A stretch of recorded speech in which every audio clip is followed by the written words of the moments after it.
నమస్కారం, welcome to 108 news Telugu. నా పేరు గౌరీ. ముందుగా బులెటిన్లో హెడ్లైన్స్. శ్రీవారి భక్తులకు అలర్ట్. జనవరి 9న వైకుంఠ ద్వార దర్శనం టోకన్ల జారీ. మహాకుంభమేళా కోసం అండర్ వాటర్ డ్రోన్లు.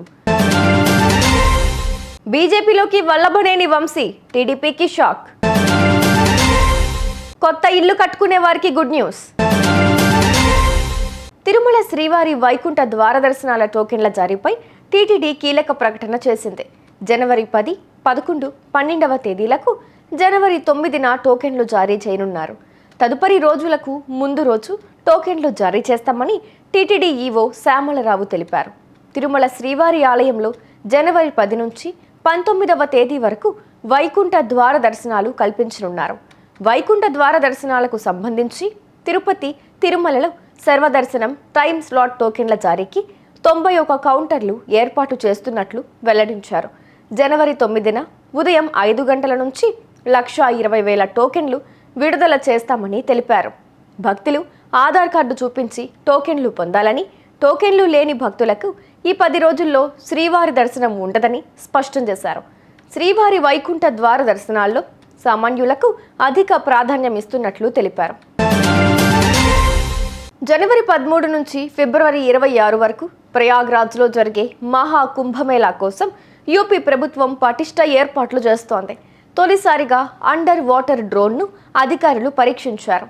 ఇది నీటి అడుగున వస్తువు లేదా మనుషులను కూడా గుర్తిస్తుంది. ఎవరైనా మునిగిపోతే వెంటనే రక్షించడానికి వీలవుతుందని తెలిపారు. 12 ఏళ్లకోసారి నిర్వహించే ఈ కుంభమేళాకు ఈసారి దాదాపు 45 కోట్ల మంది భక్తులు రానున్నట్లు అంచనా.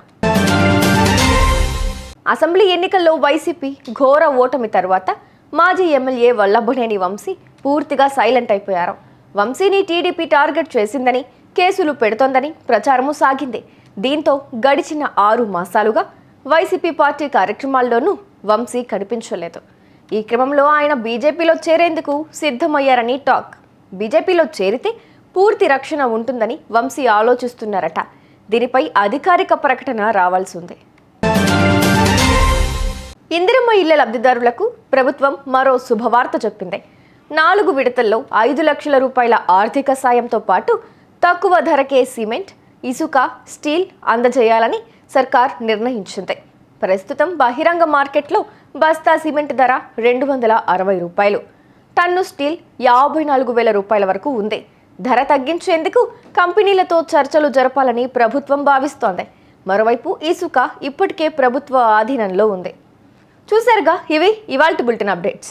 మరో బులెటిన్తో మళ్ళీ మీ ముందుకు వస్తాను. అంతవరకు కీప్ వాచింగ్ 108 న్యూస్ తెలుగు.